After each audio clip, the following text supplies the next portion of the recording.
हिमाचल दस्तक में एक बार फिर आपका स्वागत है। मैं हूं आपके साथ मस्तराम डलैल। पेश करते हैं हिमाचल प्रदेश की प्रमुख खबरें। हिमाचल प्रदेश सरकार ने आज डीए की घोषणा को लेकर एक नोटिफिकेशन जारी की। इस नोटिफिकेशन में साफ कहा गया है कि एनपीएस के कर्मचारी अधिकारियों को अब डीए की किस्त जारी कर दी जाएगी और इस नोटिफिकेशन में साफ तौर पर यह स्पष्ट कर दिया कि हिमाचल प्रदेश के जितने भी कर्मचारी हैं जो कि एनपीएस में शामिल हैं, जिन्हें ओपीएस में नहीं जोड़ा गया है, उन तमाम कर्मचारियों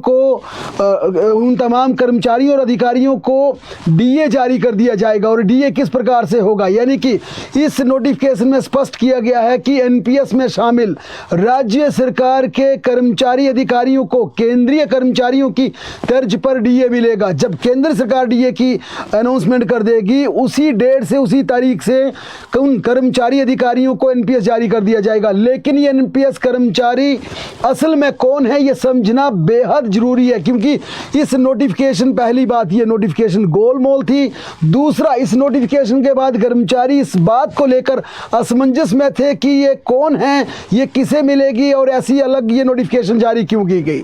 दरअसल 2003 से पहले नियुक्त हुए आईएएस अफसरों को, आईपीएस अफसरों को और आईएफएस अधिकारियों को, इन सभी को अब जब भी केंद्र सरकार अपने कर्मचारियों को डीए जारी करेगी तो 2003 के बाद भर्ती हुए इन आईएएस, आईएफएस और आईपीएस अफसरों को डीए की किस्त बिना किसी रोक टोक के जारी हो जाएगी, उनके खाते में चली जाएगी, उन्हें डीए मिल जाएगा। इसके अलावा हिमाचल प्रदेश में ओपीएस की घोषणा के बाद ऐसे कर्मचारी जिन्होंने ओपीएस को ठुकरा दिया, जिन्होंने एनपीएस को अडॉप्ट किया, और ये संख्या बेहद कम है, यानी कि मुट्ठी भर ऐसे कर्मचारी हैं जिन्हें ये लाभ मिलेगा।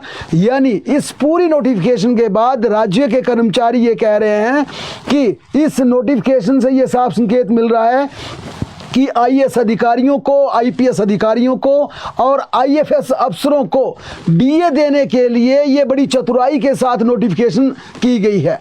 ये भी समझने की बात है कि नोटिफिकेशन करता कौन है। दरअसल जब भी कोई अधिसूचनाएं जारी होती हैं, उन अधिसूचनाओं को आईएएस अधिकारियों की अनुमति से नोटिफाई किया जाता है, और जब आईएएस अफसर किसी नोटिफिकेशन में अड़ंगा डालते हैं तो उसमें ऑब्जर्वेशन पर ऑब्जर्वेशन लगाई जाती है। बार बार मिनिस्टर्स के कहने पर, सरकारों के कहने पर भी नोटिफाई नहीं की जा सकती। ऐसे हम कैबिनेट के कई, आपको जयराम सरकार के दौरान लिए गए फैसलों को, जिसमें एक वीरभद्र की सरकार में फैसला लिया गया था कि हिमाचल प्रदेश में कर्मचारियों को, जो कि आरकेएस के कर्मचारी हैं, उन्हें रेगुलर स्केल दिया जाएगा। लेकिन इन आईएएस अफसरों ने उस नोटिफिकेशन को आज तक इंप्लीमेंट नहीं किया, उस नोटिफिकेशन को आज तक जारी होने नहीं दिया गया।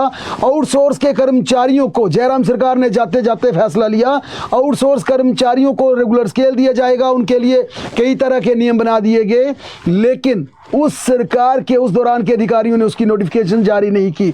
यहां चूंकि 2003 के बाद सेवाओं में आए आईएएस अफसरों को, आईएएस अफसर समझने की कोशिश कीजिए, जो जिले में डीसी लगेगा, एसडीएम लगेगा, एडीसी लगेगा, डायरेक्टर लगेगा, उसके बाद सेक्रेटरी बनेगा, प्रिंसिपल सेक्रेटरी बनेगा, एडिशनल चीफ सेक्रेटरी बनेगा, सेक्रेटरी बनेगा, चीफ सेक्रेटरी बनेगा। इन तमाम अधिकारियों को व्यवस्था इनके साथ चलती है। सरकार जब फैसले लेती है तो फैसलों की ड्राफ्टिंग भी ये अधिकारी करते हैं, नोटिफिकेशन भी ये अधिकारी करते हैं, और उसे धरातल पर लागू भी यही करते हैं।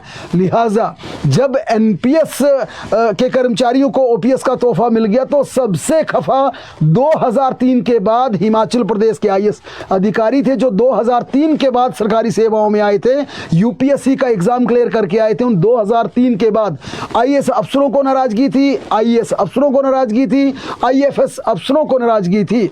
लिहाजा अब कर्मचारी कह रहे हैं कि आज की जो नोटिफिकेशन है ये बड़ी चतुराई से की गई है। तीनों कैटेगरीज के इन अफसरों को डीए की किस्त जारी करनी थी, और यहां पर इनको डीए अब 1 या 2 या 3 या 4% नहीं मिलेगा, बल्कि पूरा 12% डीए मिला गया। क्योंकि नोटिफिकेशन के शब्दों को समझने की कोशिश कीजिए, जिसे ड्राफ्ट आईएएस अफसरों ने किया है, लागू आईएएस अफसर करेंगे, नोटिफाई आईएएस अफसरों ने किया है, यानी कि कर्मचारी मान रहे हैं कि ये नोटिफिकेशन अपने लिए की गई है, इसलिए नोटिफिकेशन को इतनी चतुराई के साथ शब्दों का प्रयोग किया गया कि केंद्र सरकार जब भी अपने कर्मचारियों को, केंद्रीय कर्मचारियों को डीए की घोषणा करेगी, उसी डेट से बेरोक-टोक इन तमाम अधिकारियों को भी डीए जारी कर दिया जाएगा। लेकिन इसमें लाभ, क्योंकि चूंकि एनपीएस में हिमाचल प्रदेश के नाम मात्र, यानी कि प्रदेश के अगर 1.5 लाख कर्मचारी एनपीएस में शामिल थे तो उसमें नाम मात्र,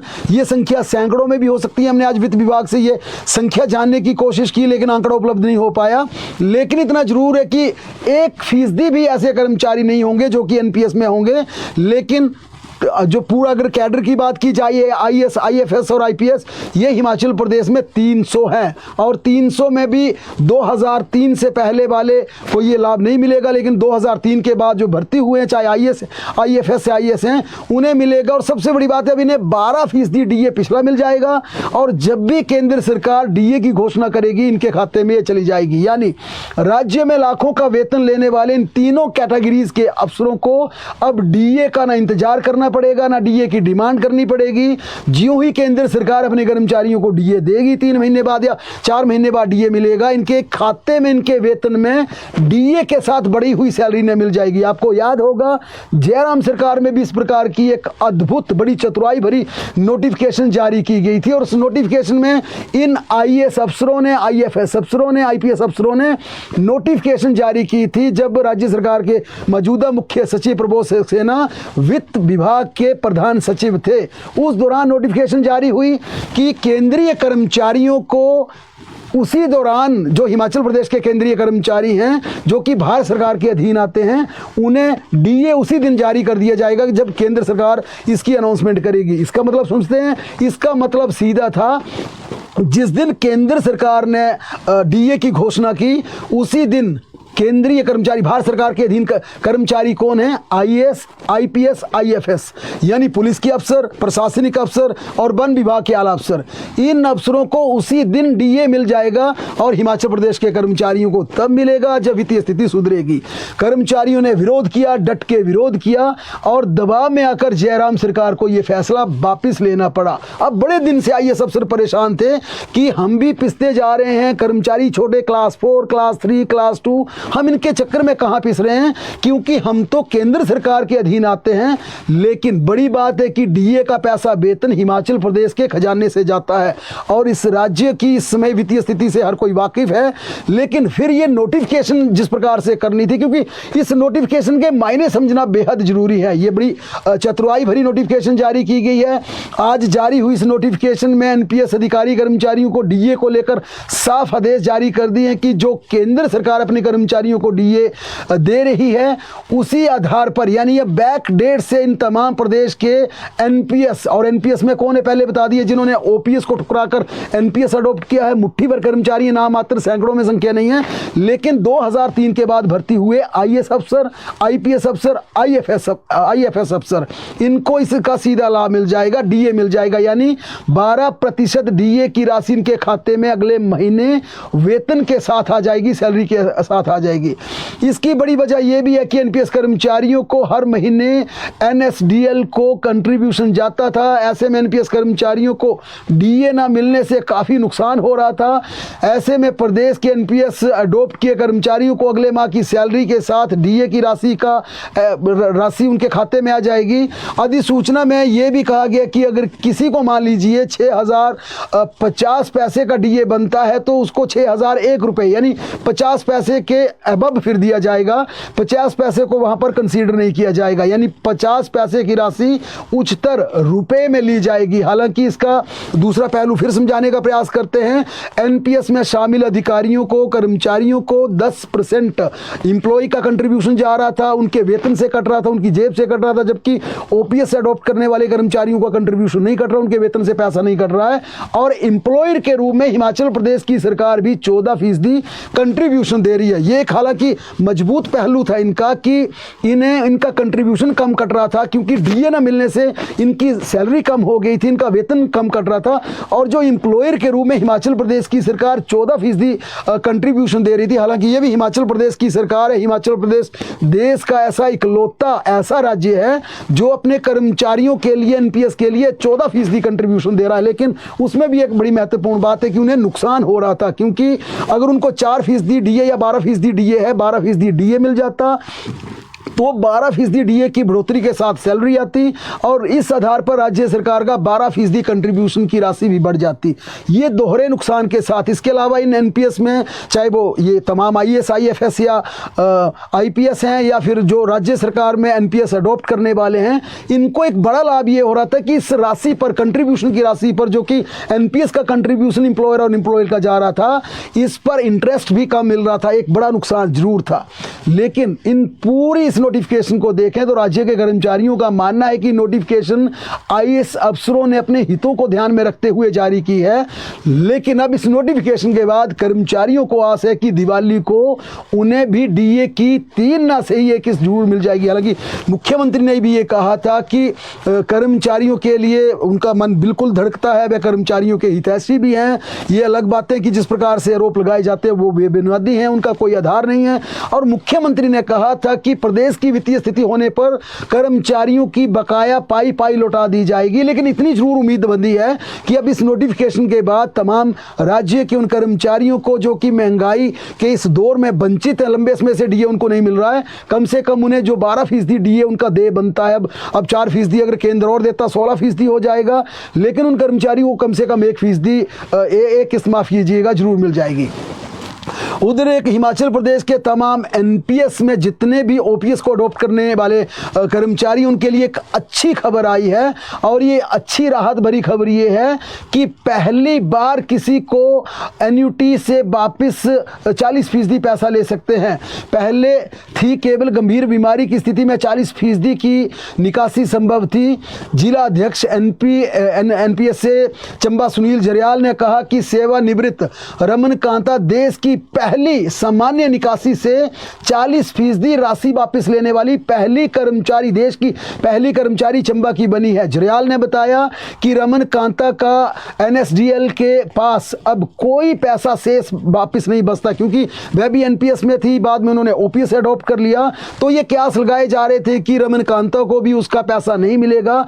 लेकिन रमन कांता को ओपीएस मिलने के बाद 10 महीने बाद पूरा 40% पैसा वापस मिल गया। ये एक बड़ी अच्छी बात है, क्योंकि शुरुआत देश के ऐसे एम्प्लॉइज़ की चंबा से हुई और माना जा रहा है कि हिमाचल प्रदेश के तमाम 1.5 लाख ऐसे कर्मचारी जो एनपीएस से ओपीएस में आए हैं, उन्हें भी अब केंद्र से पैसा वापस मिल जाएगा, क्योंकि शुरुआत चंबा से हो गई है। कांता ने भी इस पर जब हमने उनसे बात की तो उन्होंने भी कहा कि उनके लिए खुशी की बात है, क्योंकि उन्हें लगता था कि जिस प्रकार की मीडिया में खबरें आ रही थी, जिस प्रकार के बयान सरकार के आ रहे थे, या जिस प्रकार की दलीलें दी जा रही थी कि जो एनपीएस के कर्मचारी जो ओपीएस को अडॉप्ट किया है, उन्हें अब पैसा वापस सामान्य परिस्थितियों में नहीं मिलेगा। लेकिन उन्होंने कहा अब मेरा 5 पैसे भी बकाया राशि केंद्र के पास नहीं है, मुझे मेरा पैसा वापस मिल गया।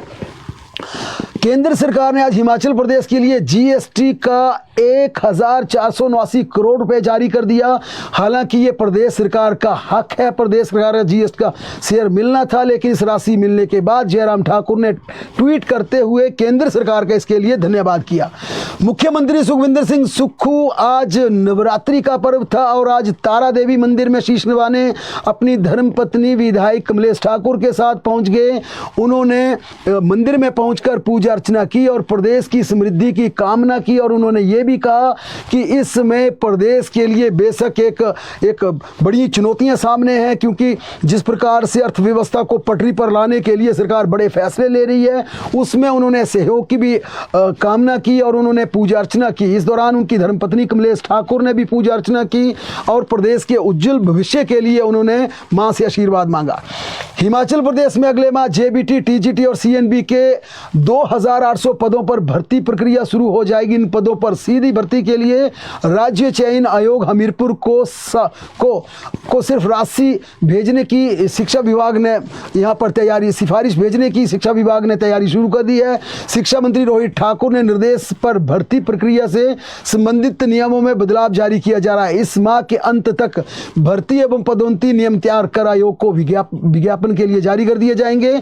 इसकी सूचना रोहित ठाकुर ने दी। उन्होंने कहा कि सरकार ने शैक्षणिक सत्र 2025-26 में 2800 नए शिक्षकों को स्कूलों में नियुक्त करने का लक्ष्य रखा है और इसके लिए हम हमीरपुर के माध्यम से भर्तियां करवा रहे हैं। एनटीटी की बात की जाए तो यह एनटीटी यानी early childhood care and education tutor भर्ती को लेकर एक बड़ी अपडेट है। सरकारी स्कूलों में छात्र संख्या के आधार पर एनटीटी शिक्षकों की भर्ती होगी। प्रारंभिक शिक्षा विभाग ने एचपीडीसी को पत्र जारी कर स्कूलों की पूरी जानकारी भेजी है, जिसमें 6200 स्कूलों को छात्र संख्या के आधार पर जिला वाइज ब्यौरा एचपीडीसी को भेजा है। विभाग ने एचपीडीसी को कहा है कि इससे पहले 20 से ज़्यादा छात्रों की संख्या वाले स्कूलों में एनटीटी नियुक्त किए जाएंगे, उसके बाद 15 और उसके बाद 10 की संख्या वाले, ऐसे कम संख्या वाले स्कूलों में एनटीटी को नियुक्त किया जाएगा ताकि छात्रों की पढ़ाई तय नियमों के तहत स्कूलों में हो सके। विभाग ने एचपीडीसी के एनटीटी भर्ती नियम के लिए आवेदन करने वाले अभ्यर्थियों की जानकारी भी मांग ली है। अगली खबर का रुख करें तो बिजनेस टाइकून पद्म विभूषण रतन नवल टाटा का शिमला से कनेक्शन सामने आया है। रतन टाटा शिमला के ऐतिहासिक विजन कॉटन स्कूल बीसीएस में पढ़ाई कर चुके हैं, ऐसा दावा किया गया है। रतन टाटा यहां पर 1940 के दशक में आए थे। मुंबई में 8वीं तक की पढ़ाई पूरी करने के बाद वे शिमला पहुंचे। यहाँ बीसीएस स्कूल में पढ़ाई करने के बाद 17 साल की उम्र में अगली पढ़ाई के लिए अमेरिका चले गए। विजन कॉटन स्कूल एशिया का सबसे पुराना स्कूल है। इस स्कूल में ऐसी कई हस्तियां पढ़कर देश दुनिया में अपनी सेवाएं दे रही हैं, देश दुनिया का नाम रोशन कर रही हैं। इन मुख्य हस्तियों में से एक भारत के बिजनेस टाइकून रतन नवल टाटा का नाम शामिल है। शिमला के ऐतिहासिक रिज मैदान पर भाषा एवं संस्कृति विभाग की ओर से शिमला में पढ़ाई कर चुकी इन विश्व की महान हस्तियों की जानकारी दी गई है, जिसमें रतन नवल टाटा का नाम 25वें नंबर पर लिखा है। यानी भाषा एवं संस्कृति विभाग ने यह दावा किया है कि रतन टाटा शिमला के बीसीएस में पढ़ाई कर चुके हैं। उनके नाम के आगे कहा गया कि विश्वविख्यात उद्योगपति रतन नवल टाटा ने अपनी शिक्षा विजन कोट स्कूल से पूरी की और इसके बाद आगामी पढ़ाई के लिए शिमला से सीधे अमेरिका चले गए। ऐसे में साफ हो जाता है कि बिजनेस टाइकून पद्म विभूषण रतन नवल टाटा शिमला का साथ उनका गहरा कनेक्शन था। इससे पहले भी शिमला के नाम ऐसी कई जानी मानी हस्तियों का नाम जुड़ चुका है जिन्होंने यहां पर अपनी पढ़ाई पूरी की है। गौरतलब है कि टाटा सन्स के मानद चेयरमैन रतन नवल टाटा का 86 साल की उम्र में निधन हुआ है। रतन टाटा ने बुधवार रात 11 बजे अंतिम सांस ली। वे मुंबई के ब्रीच कैंडी अस्पताल के इंटेंसिव केयर यूनिट में भर्ती थे। रतन टाटा के निधन की जानकारी उद्योगपति हर्ष गोयनका ने सबसे पहले दी। उन्होंने रात 11:24 पर सोशल मीडिया पर लिखा कि घड़ी की टिक टिक बंद हो गई, टाइटन नहीं रहे। उन्होंने ये साफ शब्दों में कहा था। इस खबर से पूरे देश में शोक की लहर दौड़ गई। हिमाचल में महंगाई की मार झेल रहे 19 लाख से अधिक राशन कार्ड धारकों के लिए राहत भरी खबर है। फेस्टिवल सीजन में राज्य सरकार ने चीनी के बाद सरसों के तेल में राहत दी है। उपभोक्ता डिपुओं से जरूरत के आधार पर एक से ज़्यादा तेल के पैकेट की खरीद कर सकते हैं। प्रदेश सरकार ने इस बारे में जरूरी दिशा निर्देश भी जारी कर दिया। हालांकि ये भी सच बात है कि डिपुओं के सरसों के तेल पर हमेशा सवाल उठते रहे हैं और इसके चलते ये भी अनुमान लगाया जा रहा है कि अब डिपुओं में सरसों का तेल बिक नहीं रहा। इसके चलते भी अब तेल को बेचने के लिए खाद्य विभाग इस तरह के प्रयास कर रहे हैं कि फेस्टिवल सीजन में लोगों में तेल के प्रति उन्हें आकर्षण किया जाए और वे ज़्यादा से ज़्यादा खरीदें। और इसी के चलते ये चिट्ठी लिखी गई है जिसमें कहा गया कि फेस्टिवल सीजन में मन चाहे पैकेट लीटर के हिसाब से ले सकते हैं। शिमला में मस्जिद विवाद के बीच देवभूमि संघर्ष समिति मुस्लिम समुदाय के बहिष्कार को लेकर अपील कर रही है। हालांकि सोशल मीडिया पर इन बातों को लेकर तरह तरह की बातें भी कही जा रही है। समिति द्वारा शिमला के नगर संजोली बाजार में फल सब्जियों की दुकानों में अब सनातन सब्जी वाला के बोर्ड लगाए जा रहे हैं। इस दौरान ये अपील भी की जा रही है कि जिस दुकान पर ये बोर्ड लगा होगा वहां से सब्जी खरीदें। एक विशेष समुदाय से वहाँ सब्जी न खरीदें, इस तरह का वहाँ पर माहौल बनाया जा रहा है। क्योंकि अब शिमला में ये देखने में आया कि थोड़ा सा माहौल जो शांत हो गया था, नोटिफिकेशन जारी हुई थी, एक एमसी का भी फैसला आया था जिसमें कहा था कि अवैध मस्जिद के हिस्से को खुद गिरा दिया जाएगा। लेकिन अब इस तरह की खबरें आ रही हैं कि विशेष समुदाय के लोग उसे डिफेंड करने के लिए कोर्ट का रुख कर सकते हैं, उसे नहीं तोड़ सकते। हालांकि ये तमाम खबरें चल रही हैं, इसकी सच्चाई जानने का जरूर प्रयास किया जा रहा है। बीते 7 अक्टूबर को नगर निगम शिमला आयुक्त द्वारा मस्जिद के अवैध हिस्से को तोड़ने के आदेश पारित कर दिए गए थे, जिसके बाद ये मामला शांत हो गया था। लेकिन देवभूमि संघर्ष समिति के सह संयोजक विजय शर्मा ने कहा कि समिति ने संजौली में एक अलग अभियान शुरू किया है और इस अभियान में हम साफ कह रहे हैं कि सनातन फ्रूट वाला वहाँ से सब्जियां खरीदें, यानी कि अब अलग रंग इसको देने का प्रयास किया जा रहा है। उन्होंने कहा गया हम ये भी अपील कर रहे हैं कि ऐसे लोगों से बिल्कुल फल सब्जियां ना लें जो संदिग्ध हो, जिनकी पहचान बिल्कुल सटीक ना हो, जिनके बारे में कोई किसी प्रकार का कोई डाउट हो, उनसे बिल्कुल किसी प्रकार की चीज़ की खरीद ना करें। ये भी कहा कि जो गांव में रेडी फड़ी वाले आते हैं, चाहे वो कोई भी लोग हैं, उनकी भी जरूर उनका आधार कार्ड चेक करें, उनसे बात करें, क्योंकि कोई यहाँ आकर कोई जासूसी कर रहा है, कोई क्राइम कर रहा है, ये पड़ताल बेहद ज़रूरी हो गई है। बहरहाल यहाँ पर अगर रोज़गार की बात की जाए तो अब रोज़गार के लिए अब कई युवाओं ने अब आगे आकर अपने रोज़गार के लिए इस तरह के प्रयास करने शुरू किए हैं, ताकि कम से कम आगे आकर लोग फलों की दुकान लगाएं, फ्रूट की दुकान लगाएं, सब्जी की दुकान लगाएं या फिर स्ट्रीट फूड के व्यवस्था को करें। युवाओं को जोड़ने के इस प्रकार से प्रयास किया जा रहा है। उधर बात की जाए विक्रमादित्य सिंह की, तो विक्रमादित्य सिंह ने भी एक बयान दिया था जिस पर विवाद हुआ था। हालांकि उससे उन्होंने बाद में किनारा कर लिया था, इस पर कई सियासत शुरू हुई थी। और इस पूरे प्रकरण के बाद जो पीछे जिस प्रकार से मस्जिद विवाद हुआ, इसके बाद हिमाचल प्रदेश विधानसभा के अध्यक्ष कुलदीप सिंह पठानिया ने उद्योग मंत्री हर्षवर्धन चौहान की अध्यक्षता में रेडी फड़ी वालों की समस्या के समाधान के लिए उद्योग मंत्री की अध्यक्षता में एक कमेटी कंस्टिट्यूट की।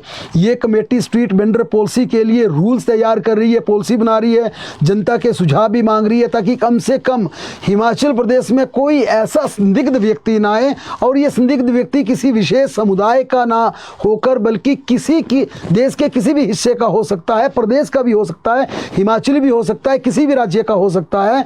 कम से कम स्ट्रीट वेंडर पॉलिसी में ये प्रावधान किया जा रहा है कि हिमाचली मूल को ही इस प्रकार की इस पॉलिसी में अलाउ किया जाए कि वह अपना सामान बेच सकता है, ताकि वो हिमाचली मूल हो, बोनाफाइड हिमाचली हो, ताकि कम से कम ये पता चल सके कि इस पॉलिसी के तहत सड़क पर रेडी लगाने वाला जो बेरोजगार है वो हिमाचल के मंडी का है, हिमाचल के कुल्लू का है, हिमाचल के चंबा का है, उसकी बैकग्राउंड का पता हो। क्योंकि जिसकी कम से कम समाज में एक पैठ है, उसकी बुआ है, मासी है, चाची है, वो भाग नहीं सकता। लेकिन अब संदेह ये भी उत्पन्न होने लगा कि बाहर से कोई व्यक्ति आएगा, क्राइम करेगा, भाग जाएगा, ढूंढने पर आपको मिलेगा नहीं जहां मर्जी आप ढूंढते रहे।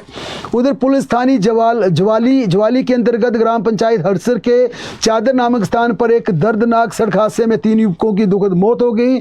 ये हादसा ट्रैक्टर पलटने से पेश आया। हादसे में मारे गए युवकों में 31 वर्षीय चालक रोमित सिंह, 22 वर्षीय संगम कुमार और 27 वर्षीय सूरज शामिल थे। हरसर सोसाइटी से चादर मार्ग पर ट्रैक्टर बजरी लेकर जा रहा था, जिस पर चालक रोमित सिंह सहित संगम और सूरज बैठे हुए थे। चादर में अचानक ट्रैक्टर आगे से खड़ा होकर ट्राली के साथ लग गया, जिस कारण चालक सहित 3 युवकों इसके नीचे ट्रैक्टर के नीचे आ गए। हादसे का पता चलते स्थानीय लोग मौके पर पहुंच गए और ट्रैक्टर को खींचकर नीचे किया। जब तक ट्रैक्टर को नीचे से तीनों को बाहर निकाला गया, तब तक उनकी ऑन स्पॉट मौत हो चुकी थी। इस बाबत पुलिस को सूचित किया गया, जिसके बाद पुलिस मौके पर पहुंची और तीनों शवों को कब्जे में लेकर अगली कार्रवाई शुरू की गई।